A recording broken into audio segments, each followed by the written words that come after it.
নমস্কার বন্ধুরা, মাই kitchen with village ফুডে আপনাদের স্বাগত জানিয়ে আজকের রেসিপিটি আমি শুরু করছি। তো আপনারা পুরো ভিডিওটি দেখতে থাকুন। আজকে আমি বানাবো বেগুন ভর্তা। তার জন্য নিয়ে নিয়েছি একটি বড় সাইজের বেগুন, একটি টমেটো, 2-4টে রসুন কোয়া, নুন, ধনেপাতা কুচি, 2টি কাঁচা লঙ্কা, পেঁয়াজ কুচি ও সর্ষের তেল।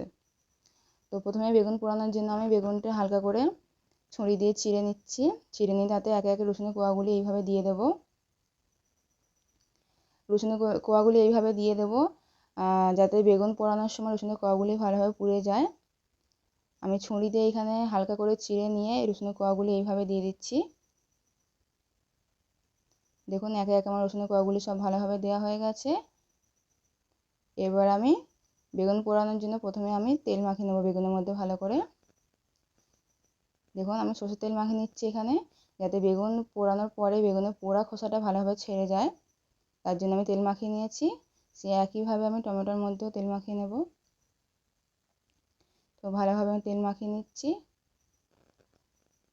তেল মাখানো হয়ে গেছে। এবার আমি বেগুন পোড়ানোর জন্য গ্যাসের ওভেন জ্বেলে নিচ্ছি। জ্বেলে নিয়ে এখানে আমি একটি রুটি সেকার জাল নিয়েছি, যাতে এতে আমি দুটি বেগুন এবং টমেটো ভালোভাবে আস্তে আস্তে পোড়াতে পারি।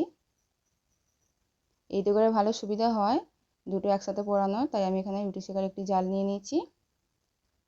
দেখুন গ্যাসের ওভেনটা আমি মিডিয়াম থেকে লো ফ্লেমে রেখে আস্তে আস্তে বেগুনটা এইভাবে আস্তে আস্তে আমি ঘুরিয়ে ঘুরিয়ে এপিট ওপিট করে ভালোভাবে পুড়িয়ে নেব। টমেটোটি আমি চামচ দিয়ে আস্তে আস্তে এইভাবে ঘুরিয়ে ঘুরিয়ে পুড়িয়ে নিয়েছি ভালোভাবে। দেখুন এইভাবে আমি আস্তে আস্তে সব পুড়িয়ে নিচ্ছি। এপিট ওপিট করে ঘুরিয়ে ঘুরিয়ে পোড়াতে হবে, যাতে ভালোভাবে বেগুনটা এবং টমেটোটা ভালোভাবে পুড়ে যায়। দেখুন আমার কিন্তু বেগুন এবং টমেটো দুটি ভালোভাবে পোড়ানো হয়ে গেছে। এবার আমি গ্যাসের ওভেন অফ করে দিয়ে নামিয়ে নেব। এবার আমি কাঁচা লঙ্কাটাও পুড়িয়ে নেব।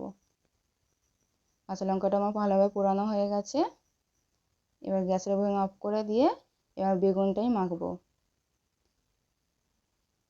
তার জন্য প্রথমে আমি টমেটোর পোড়া খোসাটা ভালোভাবে এইভাবে ছাড়িয়ে নিচ্ছি। ভালোভাবে টমেটোর খোসাটা ছাড়িয়ে নিয়েছি। এবার সেই একইভাবে বেগুনের খোসাটাও ছাড়িয়ে নেব।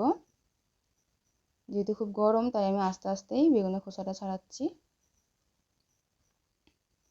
আপনারা একবার হলেও এই রেসিপিটি বাড়িতে একবার হলেও বানিয়ে খেয়ে অবশ্যই কমেন্টে জানাবেন আপনাদের কেমন লেগেছে।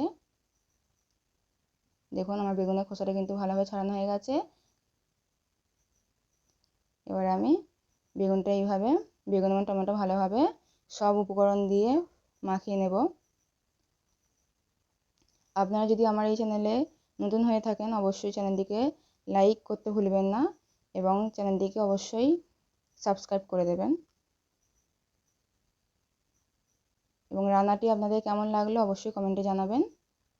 দেখুন আমি বেগুন এবং টমেটো ভালোভাবে আস্তে আস্তে এইভাবে মাখিয়ে নিচ্ছি। কাঁচা লঙ্কাটাও ভালোভাবে মাখিয়ে নিয়েছি। এবার একে একে আমি পেঁয়াজ কুচি, ধনেপাতা কুচি, সর্ষের তেল এবং পরিমাণ মতো নুন দিয়ে ভালোভাবে আমি মাখিয়ে নেব। এই শীতকালে এরকম গরম গরম রুটি দিয়ে বেগুন ভর্তা থাকলে আর কিছুই লাগে না, পুরো জমে যায়। আস্তে আস্তে আমার সব মাখানো হয়ে গেছে ভালোভাবে। দেখুন আমাদের কিন্তু বেগুন ভর্তা পুরো রেডি। এবার গরম গরম রুটি দিয়ে সার্ভ করে দিলেই রেডি। ধন্যবাদ।